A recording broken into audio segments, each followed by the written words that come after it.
Hi friends, कसे आहात? मजेत आहात ना? मी मानसी सर्वांचं स्वागत करते इंग्लिशच्या या आपल्या सेशनमध्ये. आज आपण जी स्टोरी आहे अ lesson in life from a beggar, म्हणजे भिकाऱ्याने शिकवलेला जीवनात एक धडा, हा आपण आज स्टार्ट करणार आहे. स्टोरी खूप मस्त आहे, तुम्हाला नक्कीच आवडेल. आणि तुमच्यापैकी कोणी जर असेल अशा टाईपचा पेसिमिस्ट व्यक्ती, कोणी पेसिमिस्ट मुलगा किंवा मुलगी म्हणजे निराशावादी, तर मला असं वाटतं की तो नक्कीच अ, हे लेसन पडल्यानंतर जे आहे, हा चॅप्टर वाचल्यानंतर तो आशावादी बनेल. तर चला वाचूया आपण हा chapter a lesson in life from a beggar. तर without wasting our time we will start the chapter. Meena is a good friend of mine. आता एक गोष्ट सांगून दो की इथे जिथे आय अँड माइन असा हा शब्द आलाय, तर ही स्टोरी जी आहे हे ते सगळं सुधा मूर्ती या फार मोठ्या लेखिका आहेत, तर रायटर आहेत, तर ह्यांनी ही स्टोरी लिहिली आहे. हे जे चॅप्टर आहे, तर हे माइन माय हे जिथे येते म्हणजे सुधा मूर्ती स्वतः बोलतात, ठीक आहे ना. So Meena is a good friend of mine. Meena माझी एक चांगली मैत्रीण आहे. She is an LIC officer earning a good salary. ती एक LIC ची ऑफिसर आहे आणि चांगला तिचा सॅलरी पण आहे, पगार वगैरे छान आहे तिची. But there was always something strange about her. पण तिच्या बाबतीत नेहमीच काहीतरी विचित्र होतं. She was forever unhappy. ती नेहमीच जे आहे दुखी राहायची. अनहॅपी म्हणजे काय? अप्रसन्न. तर अप्रसन्न राहायची ती नेहमी. Whenever I met her I would start to feel depressed. मी जेव्हाही तिच्याशी भेटायची तर मला पण डिप्रेस्ड फील व्हायचं. डिप्रेस्ड म्हणजे कसं, तुम्ही पहा, अ, आपल्या जीवनात जगात वेगवेगळे प्रकारचे लोक असतात. काही लोक तर असे असतात खूप ऍक्टिव्ह, ज्यांच्याशी भेटून आपल्याला म्हणजे खूप ऊर्जा येते, आपल्याला छान वाटतं, चारीकडे प्रसन्नता फैलते.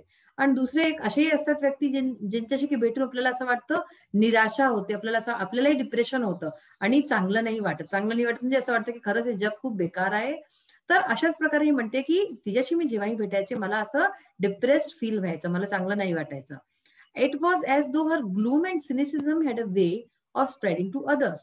तर असं वाटायचं की जसं की तिचं ग्लूम म्हणजे काय, फिलिंग ऑफ सॅडनेस, तिचं जे दुःख आहे ते, आणि सिनिसिझम म्हणजे काय, अ डिस्ट्रस्टफुल ॲटिट्यूड. ती कोणावरती ट्रस्ट नव्हती करत. तिचा ॲटिट्यूड असा होता की तिचा कोणावरती पण विश्वास नव्हता. तर हे जे तिचे ॲटिट्यूड होते, अशा प्रकारचं दुःख दाखवायचं आणि जो अविश्वास करायचा, हा जसं की had a way of spreading to others, जसं की दुसऱ्यांमध्ये स्प्रेड होत होतं. असं वाटत होतं की दुसऱ्यांनाही ती वस्तू अशी वाटत होती. She never had anything positive to say on any subject or about any person. तिच्याजवळ असं कधी काहीच नव्हतं जे की ती पॉझिटिव्ह कुणाच्या बद्दल बोलेल. कुणाच्याही बद्दल ती कधी सकारात्मक नव्हती बोलू शकत, चाहे तो कोणचा व्यक्ती असो किंवा कोणची वस्तू असो. तिचा करता हर वस्तू करता नेगेटिव्हच थॉट राहायचे नेहमी, आणि ते थॉट्स ती स्प्रेड करायची. म्हणजे की तिच्या बरोबर बसा तर मला सुद्धा असंच फिलिंग येऊ लागायची दुःखाची, आणि असं वाटायचं की मी पण खूप दुःखी आहे. कधी कधी असे लोक असतात की आपण त्यांच्या बरोबर बसू तर आपण भले चांगलं जीवन जितोय, पण आपल्याला असं वाटतं की हा, त्याचं ऐकून ऐकून की हो आपणही खूप दुःखी आहोत असं वाटू लागतं.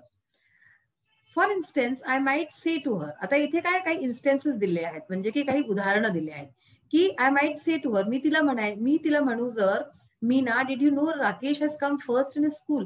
मीना, काय तुला माहितीये की राकेश शाळेमध्ये प्रथम आलाय, पहिला आलाय. Meena's immediate response would be to belittle the achievement. तर मीनाचा जो रिस्पॉन्स असतो, मीनाचा जो रिस्पॉन्स होता सगळ्यात आधी, जो जर मी असं कधी कुणाला म्हणू तर आपण काय म्हणू की अरे वा खूप छान, म्हणजे त्यांनी मेहनत केली असेल एवढी म्हणून तो पहिला आला. पण तिचं काय रिस्पॉन्स राहायचा, जी प्रतिक्रिया राहायची अशा अचिव्हमेंट वरती, की त्याचा जो अचिव्हमेंट आहे, त्याची जी उपलब्धी आहे त्याला छोटं दाखवाय करतात. ती असं बोलायची, naturally his father is a school teacher she would say. तर ती असं म्हणायची की हो हे तर स्वाभाविकच आहे, तिचे वडील तर जे आहेत ते एक शाळेचे मास्तर आहेत, तर म्हणून तिला तर फर्स्टच यायचं होतं. If I said Meena, Shweta is a very beautiful girl isn't she. तर जर मी असं म्हणेन की मीना, श्वेता किती सुंदर मुलगी आहे ना, आहे की नाही, मीना वुड बी पेसिमिस्टिक. तर त्यावेळेस पण मीना पेसिमिस्टिक होऊन जायची.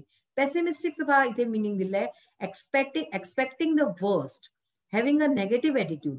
म्हणजे की आपलं नकारात्मक दृष्टिकोन ठेवणं आणि हर वस्तूचं वर्स्ट म्हणजे सगळ्यात वाईट से वाईट अशा प्रकारच्या गोष्टी म्हणायच्या, सोचायच्या. तर Meena would be pessimistic. When a pony is young he looks handsome. तर ती म्हणायची की पोनी म्हणजे की तुम्हाला सांगितलं होतं मागच्या सेशनमध्ये, हॉर्स जो असतो, घोडा असतो, घोड्याचा जो लहान बच्चा असतो त्याला पोनी म्हणतात. तर पोनी जेव्हा छोटा असतो, ही लुक्स हँडसम, तर तो तेव्हा छान दिसतो, हँडसम दिसतो.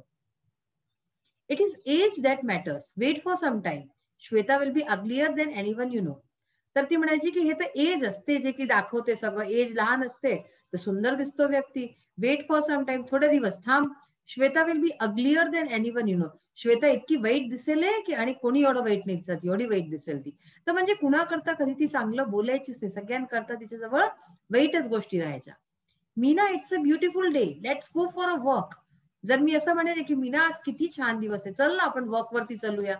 No, the sun is too hot and I get tired if I walk too much. Besides who says walking is good for health, there is no proof. तर ह्याच्यावरती ती म्हणायची की नाही, सन तर खूप गरम आहे, म्हणजे ऊन आहे, खूप जास्त ऊन आहे, गरम आहे आज, आणि मी थकून जाते, आय गेट टायर्ड, मी थकून जाते जर मी वॉक करते जास्त तर. Besides who says walking is good for health, आणि हे कोणी म्हटलंय की वॉकिंग जे आहे ते जे चालणं आहे ते सेहत करता चांगलं आहे? There is no proof. असं तर कोणतं प्रूफही नाहीये कुठे. म्हणजे हर गोष्टीची तिच्याजवळ काट आणि हर गोष्टीचं ती नेगेटिव्हच बोलायची नेहमी. That was Meena. तर ही अशी होती ही Meena. She stayed alone in apartment as a parents lived in Delhi. तर ती एका अपार्टमेंटमध्ये एकटी राहायची, कारण की तिचे जे पेरेंट्स होते, तिचे आई वडील दिल्लीला राहायचे. She was an only child and had the habit of complaining about anything and everything. तर ती आपल्या आई वडिलांची एकटी संतान होती आणि तिची सवय होती हर गोष्टीची कंप्लेन करायची, हर गोष्टीबद्दल तिला जे आहे कंप्लेन करायची राहत होती. मग ती चाहे कोणची वस्तू असो किंवा काही पण असो, एनिथिंग अँड एव्हरीथिंग. एनिथिंग म्हणजे काही पण असो किंवा एव्हरीथिंग काही, हर वस्तू. तर हर वस्तूची तिला कंप्लेन करायची सवय होती, शिकायत ज्याला आपण म्हणतो. Naturally she wasn't a very pleasant company and nobody wanted to visit her. तर म्हणून स्वाभाविक होतं की तिची कंपनी जी आहे, कंपनी म्हणजे काय, तिच्या बरोबर राहणं हे कुणालाच नव्हतं आवडत, हे अगदी प्लेझेंट नव्हतं. And nobody wanted to visit her, आणि तिच्याकडे कोणी जाणं नव्हतं चाहत, कारण की ती नेहमी अशाच गोष्टी करायची. Then one day Meena was transfer to Bombay and soon we all forgot about her. मग एक दिवशी ती जी आहे ती बॉम्बेला ट्रान्सफर होऊन गेलं तिचं, आणि लवकरच आम्ही तिच्या बाबतीत विसरून गेलो, कारण की तिच्या बाबतीत असं काही होतच नाही. ती अशी होती नकारात्मक विचार ठेवणारी की कोणी तिला लक्षातही ठेवणं नव्हतं चाहत. आता इथे बॉम्बे शब्द आलाय. बॉम्बे शब्द तुम्हाला माहितीच असेल. Bombay was the official name of Mumbai until 1995. 1995 पर्यंत मुंबई, जे आता आपण मुंबई म्हणतो, त्याचं नाव आधी बॉम्बे होतं, ऑफिशियल नेम होतं. Many years later I found myself caught in the rain at Bombay's Flora Fountain. खूप वर्ष होऊन गेले या गोष्टींना, आणि मी एक दिवशी मुंबईला म्हणजे बॉम्बेला फ्लोरा फाउंटेनच्या तिथे उभे होते आणि कॉट इन द रेन, पाऊस पडत होता आणि मी तिथे फसलेले होते. It was pouring and I didn't have an umbrella. खूप जोराचा पाऊस होता आणि माझ्याजवळ अम्ब्रेला पण नव्हता, छाता पण नव्हता. I was standing near Akbar Ali's a popular department store waiting for the rain to subside. मी अकबर अलीला उभे होते. अकबर अली म्हणजे काय, एक पॉप्युलर, एक खूप फेमस डिपार्टमेंट स्टोर आहे, जिथे की मी थांबले होते की पाऊस केव्हा थांबेल. रेन टू सबसाइड, सबसाइड म्हणजे to settle down or stop, की पाऊस थोडा हळू होऊन जाए किंवा थांबून जाए. तर मी वाट पाहत या दुकानेवरती अकबर अलीच्या उभे होते. Suddenly I spotted Meena. अचानक काय झालं की मला मीना दिसली. My first reaction was to run even in that pouring rain. तर माझा जो पहिला रिएक्शन होता, प्रतिक्रिया होती, ती पळून जायवाली होती. मला असं वाटलं होतं की मी इथून पळून जाऊ. म्हणजे पळून जाऊ म्हणजे कुठे, की मीना मला न बघे असं.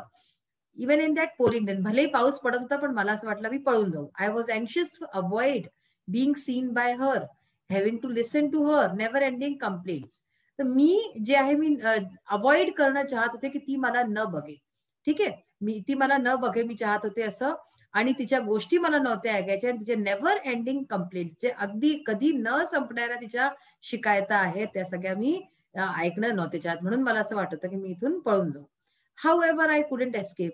पण तरी मी एस्केप नाही करू शकले, मी पळू नाही शकले. She had already seen me and caught hold of my hand warmly. तिने मला आधीच बघून घेतलं होतं आणि माझे हात तिने खूप घट्ट धरले. What's more she was very cheerful. आणि हे काय की ती तर खूप चिअरफुल दिसली, ती खूप प्रसन्न होती. Hey I am really excited, it's nice to meet old friends, what are you doing here. आणि ती म्हणाली की मी किती उत्साहित आहे तुला बघून, आणि जुन्या मित्रांना बघून किती छान वाटतं, किती प्रसन्नता होते. What are you doing here, तू इथे काय करते. आता ह्याच्या पुढे काय झालं, तिच्यात हा बदलाव कसा आला, हा आपण आपल्या नेक्स्ट सेशन मध्ये बघूया. आता आपण जे आहे इंग्लिश वर्कशॉपचे एक्सरसाइजेस एकदा परत बघू आपल्या आजचे. So as I have said, we will start with our English workshop. First of all, question number 6A. Find antonyms of the following words from the story. Antonyms, I have told you, antonyms म्हणजे काय असतं? Opposites असतात, विपरीतार्थ. ठीक आहे. तर antonyms हा शब्द कधी येईल तर तुम्हाला काहीच अँटोनिम आणि सिनोनिम हे दोन शब्द असतात. अँटोनिम हे तुम्ही कसं लक्षात ठेवा, मी तुम्हाला आधी पण सांगितलं होतं, परत सांगते. अँटोनिम्स अपोजिट कसं लक्षात ठेवाले? अँटी, आपण एक शब्द असतो ना, अँटी, ANTI. अँटी म्हणजे काय?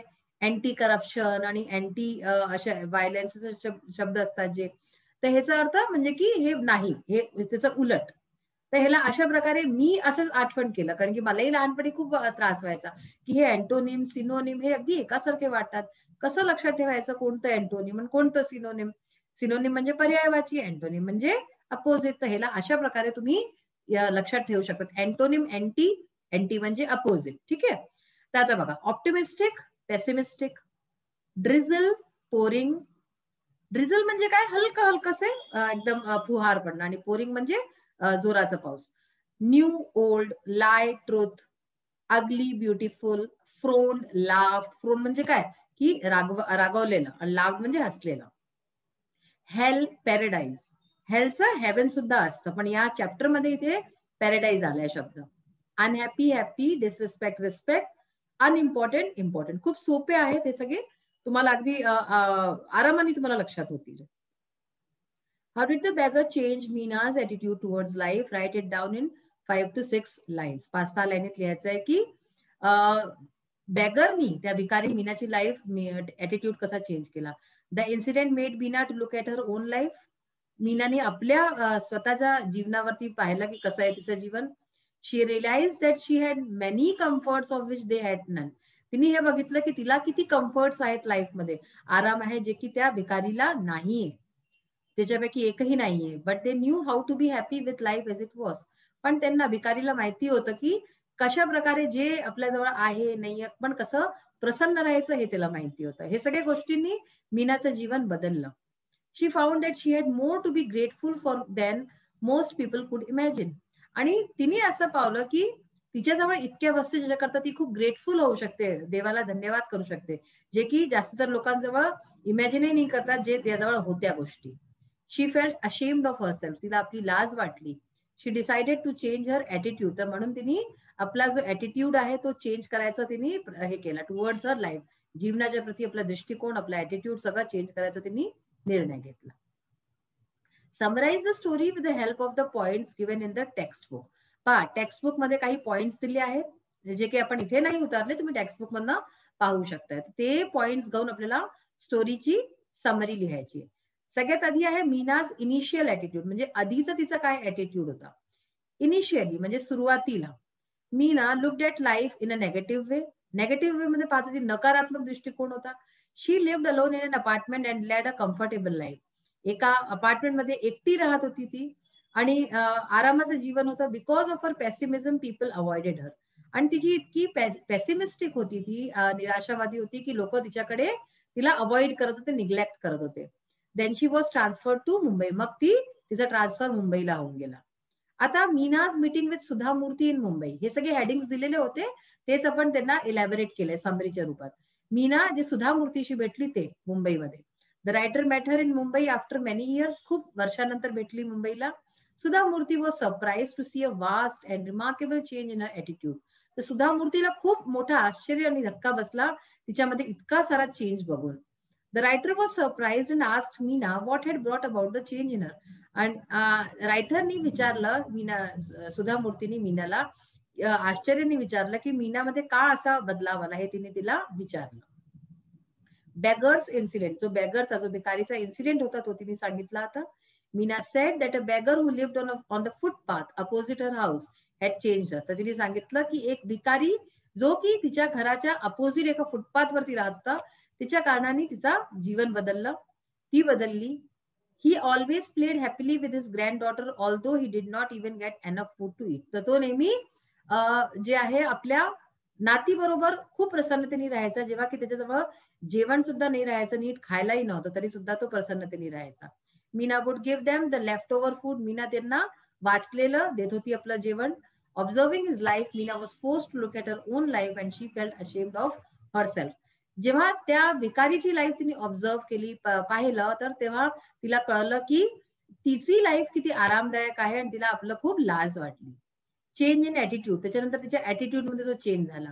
Meena realise that she had many things that the beggar did not have. मीनाला रिअलाइज झालं, तिला असं कळलं की तिच्याजवळ खूप वस्तू आहे जे की त्या भिकारीजवळ नाहीये.